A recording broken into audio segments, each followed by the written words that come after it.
Hi, I'm Marcus with the IndieMusicLab.com. So I would say over the past couple years, possibly the video or the type of video that has garnered the most interest out of all the PDF guides and course videos and YouTube videos is my three-step compression system. Now, this three-step compression system for vocals is something that I sort of stumbled on a couple years ago, and when I created it, I was like, okay, this is really gonna work, and I ended up really using that formula for quite a long period of time after that. However, in recent months, there have been some changes into how I approach this system, and I wanted to share that with you today. So in this video, I'm gonna bring you in behind the scenes, and I'm gonna show you exactly what my process looks like for creating really good compression on your vocals so that you can get this big three, the big three qualities that compression adds to your vocals, and that is balance, glue, and punch. So let's dive in, and I'm gonna show you how to use compressors to really make your vocals sound better. All right, so let's dive into this little session that I have here. This is my song Jessica,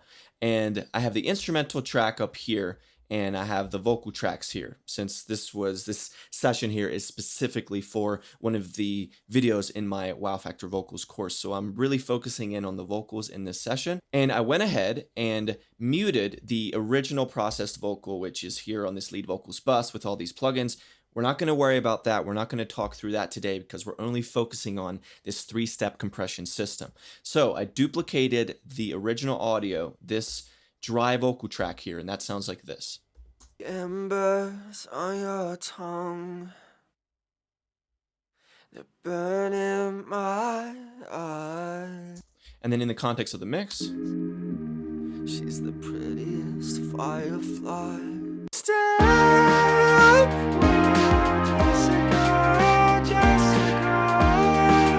So that is just the dry vocal, and that's what I'm going to use to really make this path very clear to you. And we're not going to mess with reverb or adding any of those types of things. We're only going to look at compressions on this dry vocal track. So the first step in this three-step compression system, there are three parts to it. Let me actually walk you through the three, and then we'll dive into the first one. It's a balance compressor, a glue compressor, and a punch compressor. So balance, glue, and punch. So generally, I like to correspond these three ingredients with actual instances of compressors. So I don't usually just use one compressor on a lead vocal. I usually use two or three. So let me show you what that looks like. Now, the first compressor is the balance compressor, as I just mentioned. So balance is very important because the main thing that a compressor does in a lot of ways is simply turn down the volume, and specifically turn down the loud parts, because depending on where you set the threshold, it shoots down the loud parts. And here's what happens when we're talking about balance compression. Let's say your lead vocal, the loudest note or the loudest volume part of the song or of that vocal take is up here. Let's say the quietest part is here. What a compressor does is, so, let's say the vocal level is bouncing up and down. What a compressor does is it shoots down those loud parts. So wherever you set the threshold, any volume level that goes above that, it shoots it down. That way, the overall dynamic range from the loudest part to the quietest part is now, loudest part is now here instead of here, but the quietest part is still here. So now that there's less dynamic range and it's more of a balanced sound. The vocal is more present and more up front, and you don't, lose the vocal and then it comes back and then you lose it. That is what balance compression does. It takes care of those big gaps. Now, you might be wondering, okay, if it simply turns down the loud parts, well, then everything is lower in volume, and that's technically true, but then all you need to do is just turn the entire vocal track up, and then you get a nice volume that sits much better in the mix. Okay, so that is the entire purpose of balance compression, is we want to add a compressor to your vocal that simply focuses on turning down those peaks, those loud parts, so that they can come a bit more into alignment with everything else. Now, throughout this video, I'm going to show you two different approaches to adding these ingredients to your vocal through compression. And I'm going to show you one example using just a stock compressor. So every DAW has a stock compressor. Most of them are really good. Like the one I have here in my DAW Studio One, it's just a solid compressor. And I'm going to show you what that looks like. But then I'm also going to show you my approach, my preferred approach, which is using analog modeled compressor plugins. So to start, let me show you what my approach looks like using a compressor, focusing on the balance aspect. So for this, I'm going to pull in my fat channel here in Studio One, and we'll focus in on just the compressor. So as you can see here, we've got a bunch of different options here as far as which compressor I would want to use inside the fat channel here in Studio One. And when it comes to the balance compressor, what did I just say? We're trying to shoot down the loud parts, right? We're trying to bring everything into a tighter volume so that it's not like this and then like this. We're trying to, bring everything in so that the vocal is always present. So that tells us then the type of compressor we probably want is a pretty aggressive compressor. We want a compressor that is going to be like peak, bam, shoot it down, bam, shoot it down, so that the volume level can become can be put in its proper place. So with that in mind, my go-to compressor for this is an 1176 style compressor. Now, Waves has a bunch of these compressors. Slate Digital has a bunch of these if you have Slate's subscription package. And here in Studio One, their version of an 1176 style FET compressor is this compressor right here. Now, the thing about an 1176 style compressor is it's a very fast attack. And what a fast attack means is it just shoots down. It acts very quickly when those loud peaks come through. And fast attack generally corresponds to aggression as well. It's a very aggressive compressor. So if we come over here to this vocal, let's kind of focus in on the chorus part. Right here, right here, right now. Won't you stay? So I'm going to come in here and I'm going to mess with the knobs here until we get some compression happening.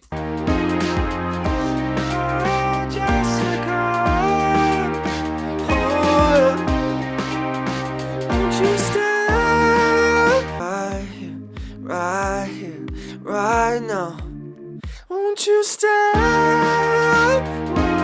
Jessica, Jessica. Oh, right here, right here, right now.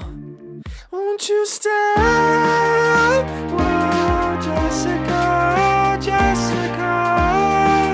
Oh, Jessica. Won't you stay? Jessica, Jessica, oh, won't you stay? Oh, Jessica, Jessica, oh, yeah. So as you can see, if you're really watching this needle here, you're starting to really notice what is happening and what this compressor is doing. Whenever the vocal comes through and you have those louder parts, it shoots it down in volume and it puts everything into a more balanced state. So then, here's without the compressor. And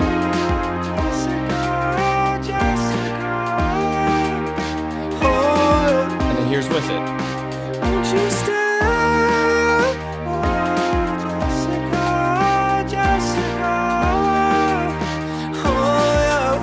So as you can hear there, everything is starting to feel more balanced.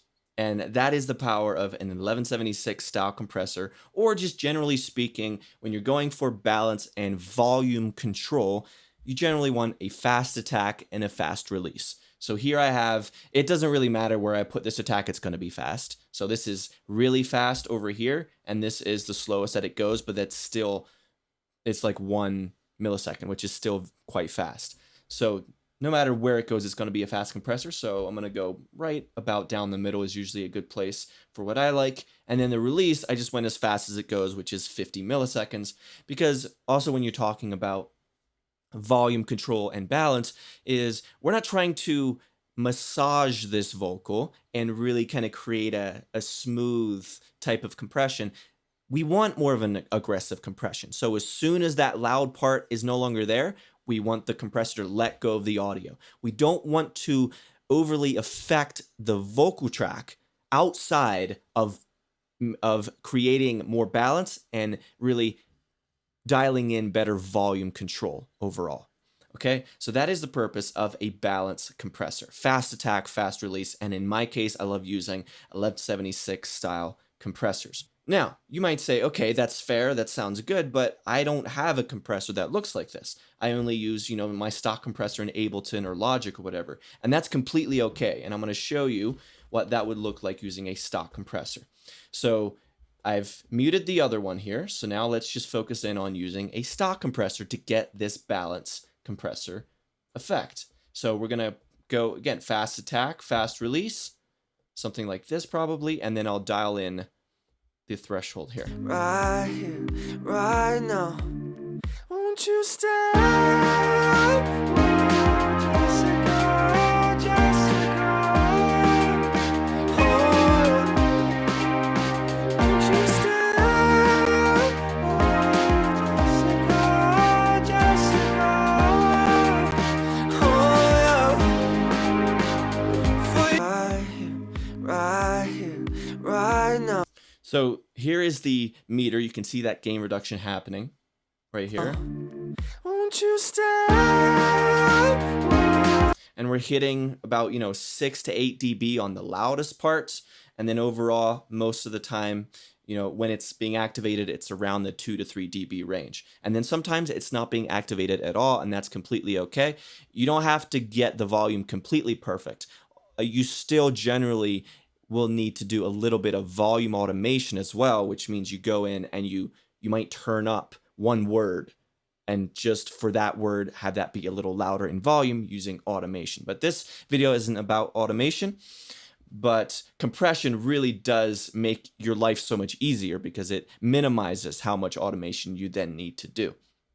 Among other things, compression also really adds the glue and the punchiness and all of those qualities to the vocal as well. So now, real quick, let me show you the difference between my fat channel 1176 style compressor. Jessica, Jessica.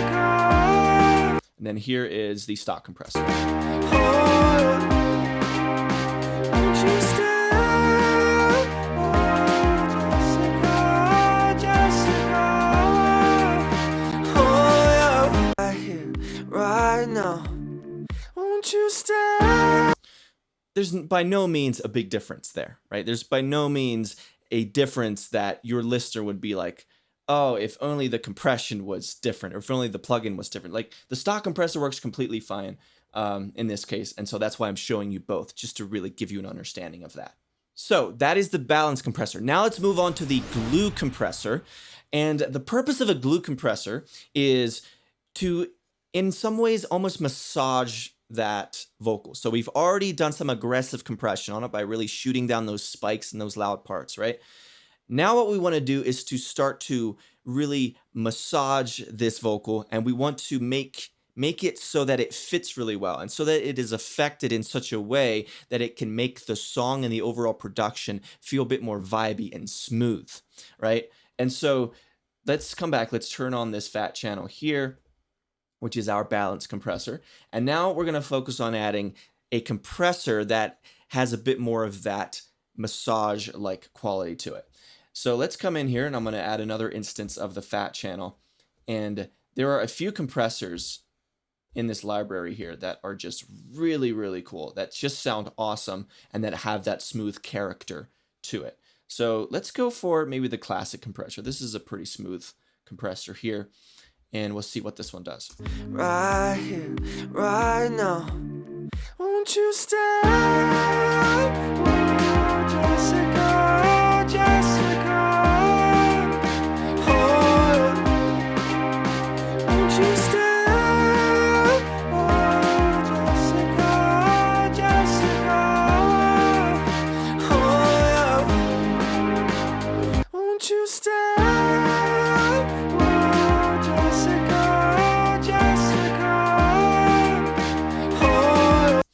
Okay, now an important thing about this glue compressor here is we're not so much focusing on aggressive compression. In fact, we're focusing on the opposite. We want more of a subtle compression. Again, think about it like a massage. You're massaging this vocal. I know I keep using that word, but it's such a great metaphor to use, or a great analogy is you're massaging this vocal track by using this second compressor, and it really helps glue everything together and makes it fit much better in the context of the instrumental and everything else. But we're not doing as much compression. As you can see here, this needle is hanging out. It's not always even activated. Sometimes it's at 1, 2, 3. It's not really going past that.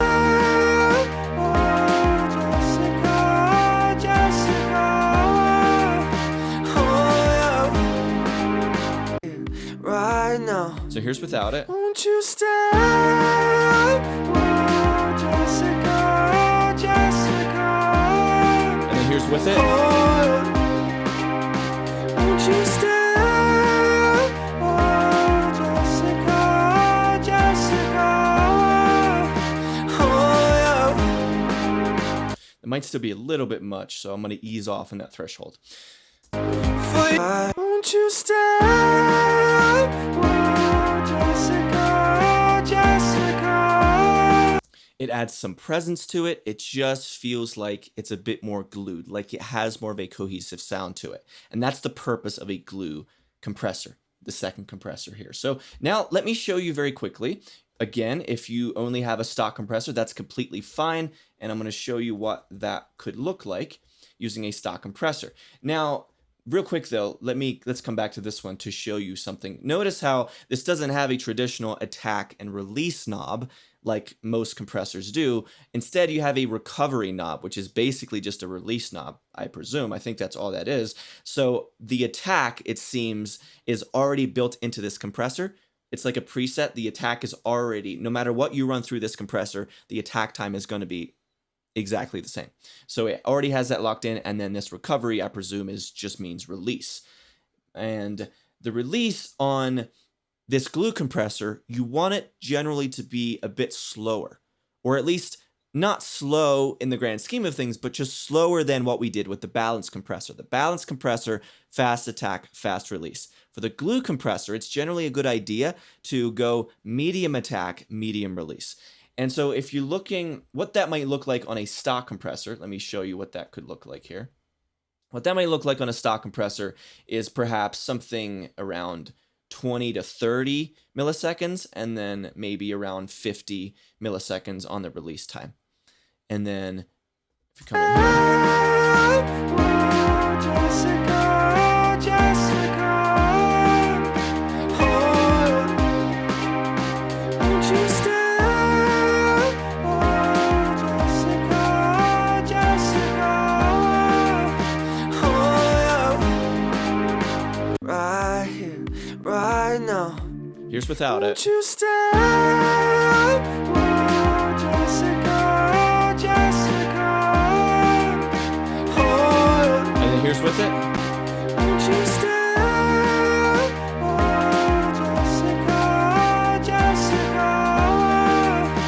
Oh, yeah. This has a very similar type of effect. Now here I'm starting to hear some differences for sure in terms of the tonality between, or the tonal differences between this compressor. Right here, right now. Won't you stay? I think I turned this one up a little bit too much.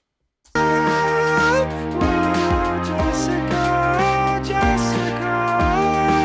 Right, so that's that compressor. Now here's the stock compressor again. Won't you stay? Oh, Jessica, Jessica. Now again, when you're hearing this in context with that instrumental, which I'm doing that on purpose. I'm not doing a bunch of soloing here. Soloing doesn't really matter. I mean, I still might use a bit of, here in a minute, I might solo the lead vocal so you can really hear what it's sounding like in isolation.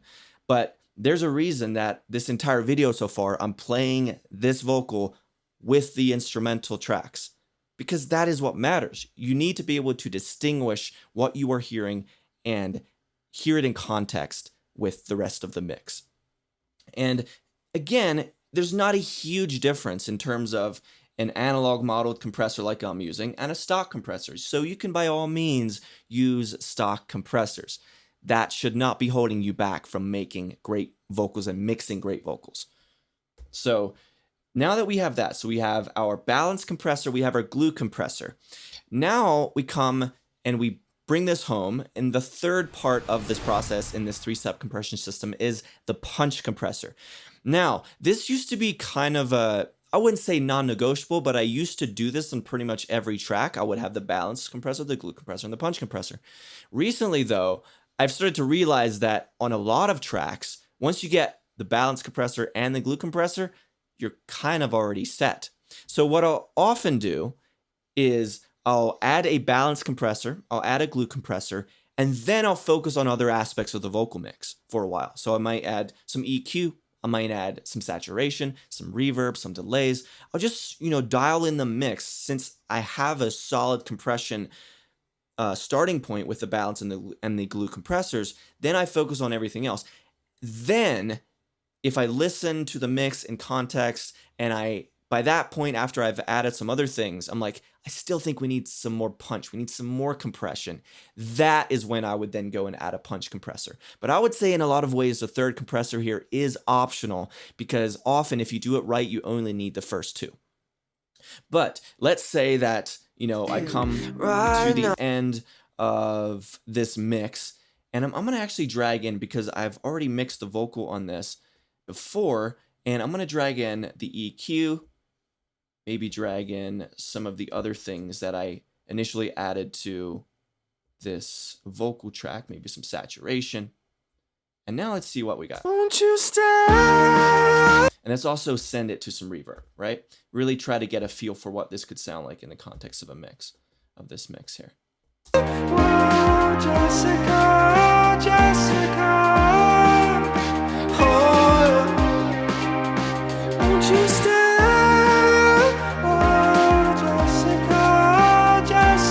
Now we have some pretty bad S's popping through, so let me add the de-esser as well.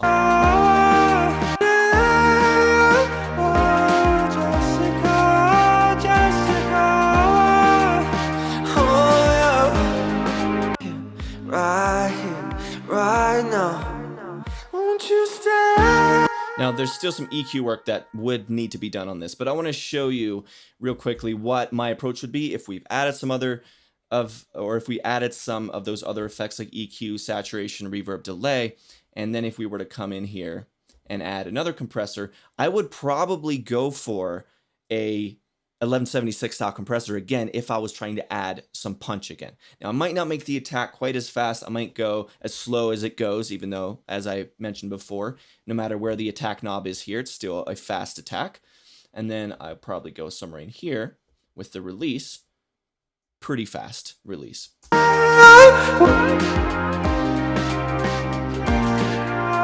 These things are touchy.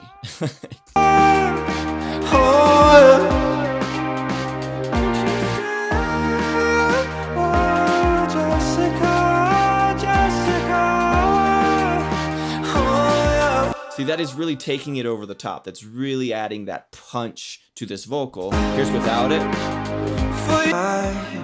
Right here, right now, won't you stay? Oh, Jessica, Jessica. Oh, and here's with it. Won't you stay? Oh, Jessica, Jessica.